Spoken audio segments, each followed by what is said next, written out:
룻기 1장 15절부터 18절까지 한 절씩 교독하시고 마지막 18절 함께 읽습니다.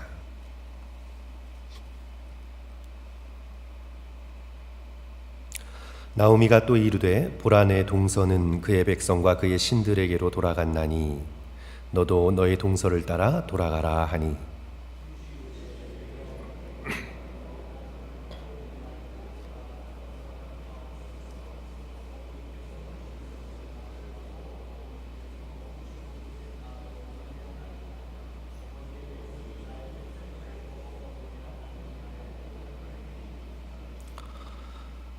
어머니께서 죽으시는 곳에서 나도 죽어 거기 묻힐 것이라 만일 내가 죽는 일 외에 어머니를 떠나면 여호와께서 내게 벌을 내리시고 더 내리시기를 원하나이다 하는지라. 같이 읽습니다.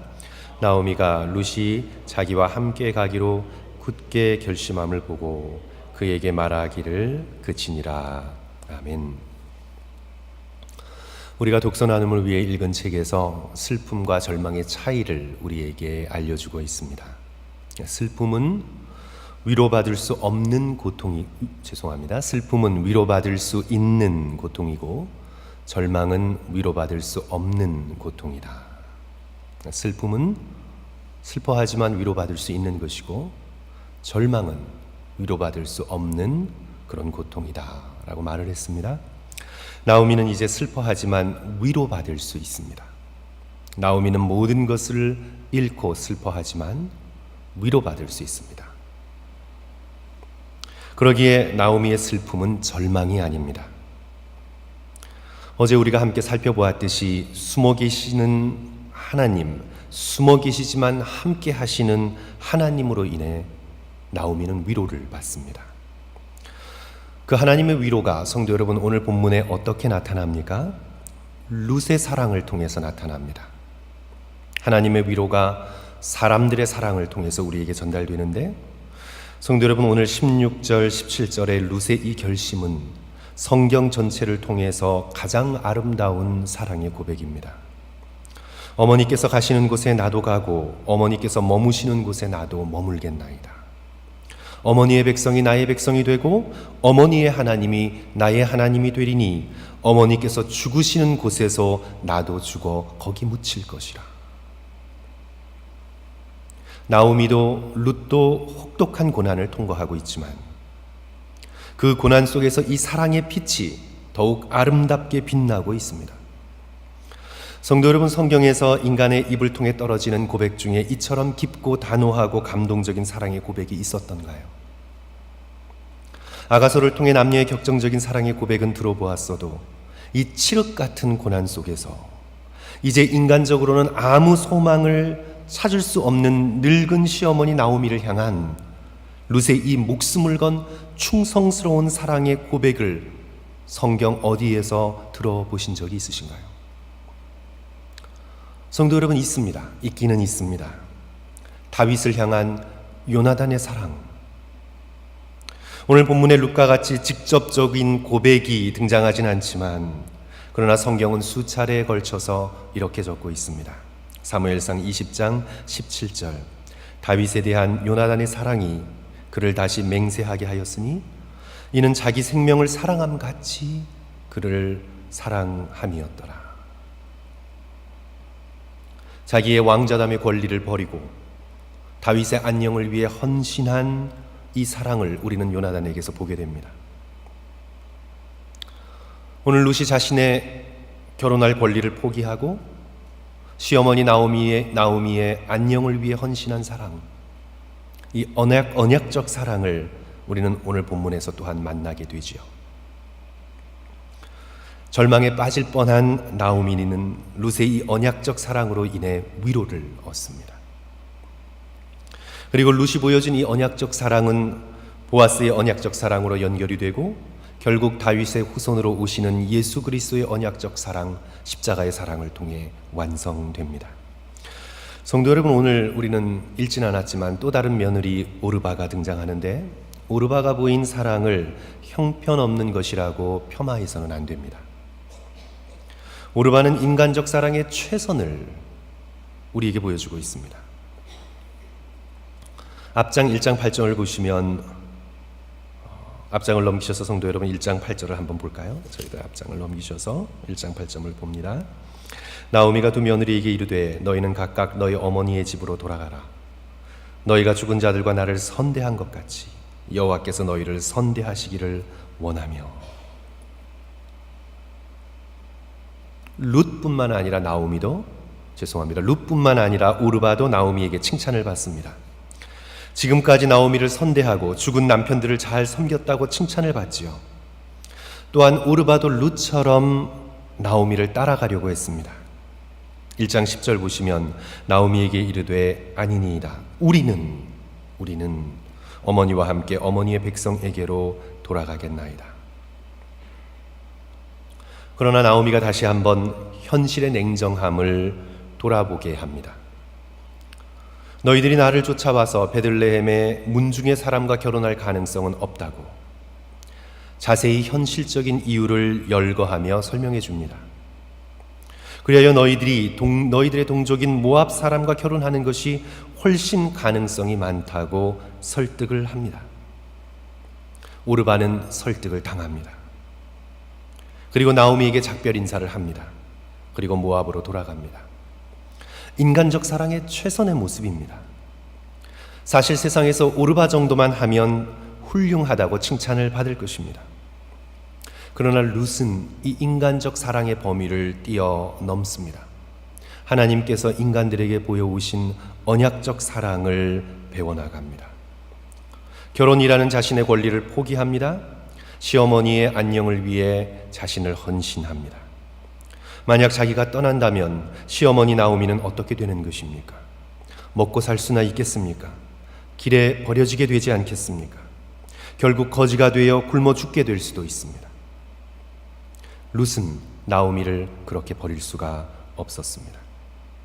결혼을 포기해서라도, 심지어 목숨을 포기해서라도 나오미와 함께 가며 나오미와 함께 머물며 나오미와 함께 죽음의 자리에 가겠다고 굳게 결심합니다. 성도 여러분, 이는 인간적으로 불가능한 사랑입니다. 이는 하나님께서 우리에게 보여주신 언약적 사랑을 통해서만 가능합니다. 오늘 18절의 말씀, 나오미가 룻이 자기와 함께 가기로 굳게 결심함을 보고 그에게 말하기를 그치니라.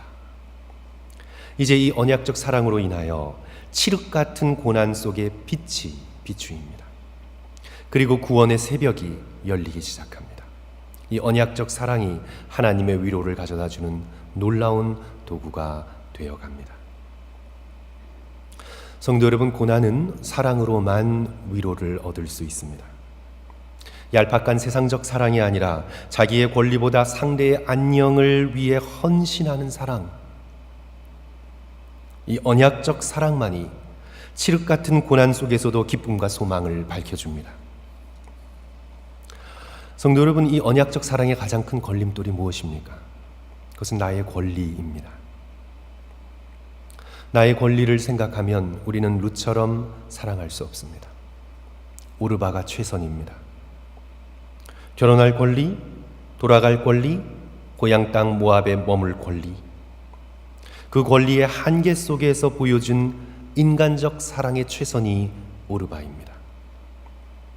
하지만 우리가 우리의 자아중심이라는 경계를 뛰어넘어서 룻처럼 정말 그 깊은 고난 속에서도 빛나는 언약적 사랑을 하기를 원한다면 우리는 이제 내 자신의 권리를 내려놓는 영적인 싸움을 해나가야만 합니다. 저는 신티아 헐디의 글을 읽으면서 저 자신을 보는 것 같아 부끄러웠습니다. 그녀가 이렇게 고백하고 있습니다.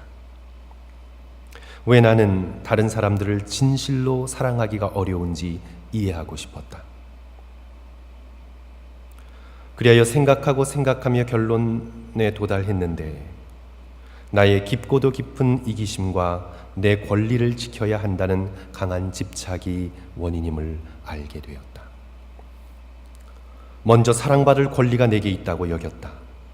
예의 바르게 취급당할 권리가 있다고 여겼다. 상처받지 않을 권리가 있다고 여겼다. 나에게 상처 준 사람에게 되갚아줄 권리가 있다고 여겼다. 도대체 왜 내가 불친절한 사람을 사랑해야 한단 말인가? 어떻게 상처 준 사람을 사랑할 수 있단 말인가?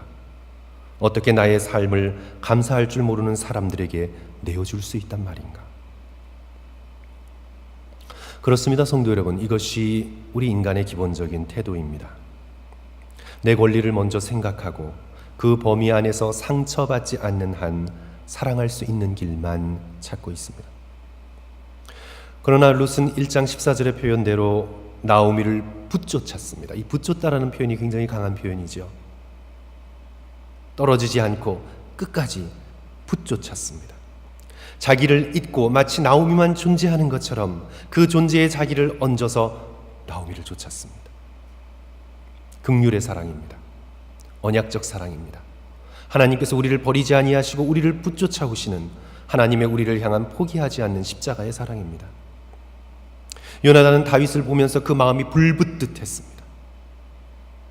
자기 자신을 불사르고 다윗의 안녕을 위해 헌신하기로 결심한 사랑입니다. 예수 그리스도께서 당신을 십자가에서 내어놓고 우리의 안녕을 위해 헌신하기로 보여주신 십자가의 사랑을 닮아가고 있는 것입니다. 저는 성도들을 볼 때 이런 권리를 내려놓는 사랑에 감동될 때가 있습니다. 저는 목회자로서 가끔 이런 생각을 합니다, 성도 여러분. 내가 만약 목사가 아니라 집사님이고 권사님이 되었다면 내가 저분들처럼 섬기고 사랑할 수 있을까? 개인의 취미 생활을 하고픈 권리, 자기 시간을 자기 뜻대로 사용하고픈 권리, 자기 욕망을 위해 포기하고픈 소비하고픈 권리, 이 모든 권리를 포기하고 저렇게 교회를 사랑할 수 있을까? 저는 목회자로서 제 자신의 심령을 돌아볼 때에 제가 평신도가 된다면 그렇게 섬기지 못할 것 같습니다. 목회를 하면서 보게 되는 성도들의 눈물의 기도와 봉사의 땀과 올려드리는 물질의 헌신을 대하면서 저는 감동합니다. 어려움에 처한 교우를 돌보는 장로님들과 권사님들과 집사님들의 그 수고를 보면서 깨닫습니다. 고난을 이길 수 있는 능력은 오직 사랑밖에 없구나. 자신의 작은 권리들을 내려놓고 다른 사람을 생각하는 그 사랑의 능력이 고난을 이기게 하는구나. 저는 얼마 전 전설적인 남극 탐험가인 어니 셰클턴의 모험을 다룬 그런 짤막한 책을 읽은 적이 있습니다. 20세기 초반에 남극을 횡단하는 모험을 하다가 배가 떠다니는 빙하에 좌초되고 어떤 구조도 기대할 수 없는 상황 가운데 빠졌습니다. 이제 자신들의 힘으로 그 얼음을 뚫고 구조가 가능한 곳까지 가야만 했습니다. 식량은 다 떨어졌습니다. 추위와 배고픔을 견디며 이제 대원들과 함께 목숨을 건 탈출을 하는 여정을 기록한 책입니다. 이제 그 책을 읽으면서 가장 마음속에 와 닿았던 부분은 한 대원이 쓴 일기입니다. 이제 남은 식량이라고는 하나도 없습니다. 이제 추위 속에서 죽음을 각오하고 강행군을 시작해야 합니다. 그때 대장인 어니 셰클턴이 자신에게 다가오더니 비스켓 하나를 건네며 이것을 먹고 힘내 걸으라고 말한 것이었습니다. 그는 그것을 받아 먹으며 이 비스켓은 수천만 불로도 살 수 없는 비스켓임을 깨닫습니다. 그리고 이런 대장과 함께라면 나는 기필코 살아 돌아갈 수 있구나 라는 용기와 희망을 보았습니다.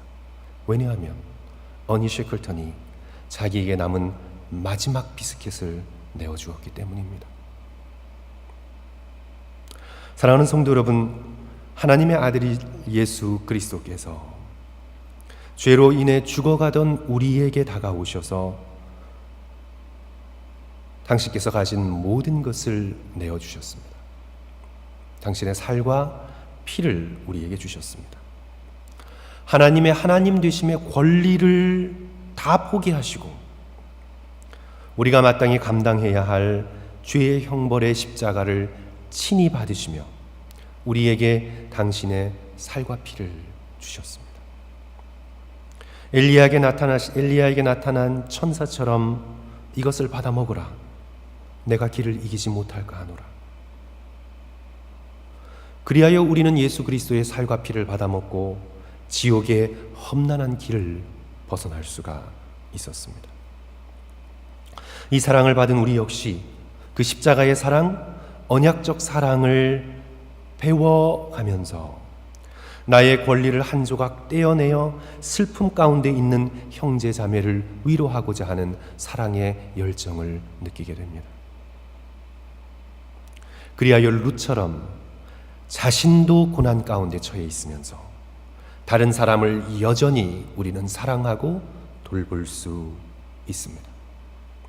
이 사랑이 나오미와 룻이 처한 끔찍한 고통을 벗어날 수 있게 만드는 크나큰 위로의 시작이 됩니다. 바로 십자가는 오늘 우리에게 사랑만이 우리에게 위로가 됨을 알려주고 있습니다. 사랑만이 치유가 됨을 우리에게 말씀하고 있습니다. 사랑만이 우리의 구원이 됨을 우리에게 다시 한번 외치고 있는 것입니다. 그래요, 사랑하는 성도 여러분, 저와 여러분 모두 부족하고 연약하지만 다시 한번 십자가를 바라보며 이 언약적 사랑을 배워갈 수 있는 저와 여러분 되시기를 주님의 이름으로 간절히 축원합니다. 우리의 여러 가지 상황이 어렵지만 이 어려운 상황 가운데에서도 우리는 사랑만이 우리를 위로하고 우리를 살릴 수 있음을 다시 한번 결단하면서 예수 그리스도의 십자가를 바라보시는 저와 여러분 되시기를 주님의 이름으로 간절히 축원합니다. 우리 시간 함께 기도하겠습니다.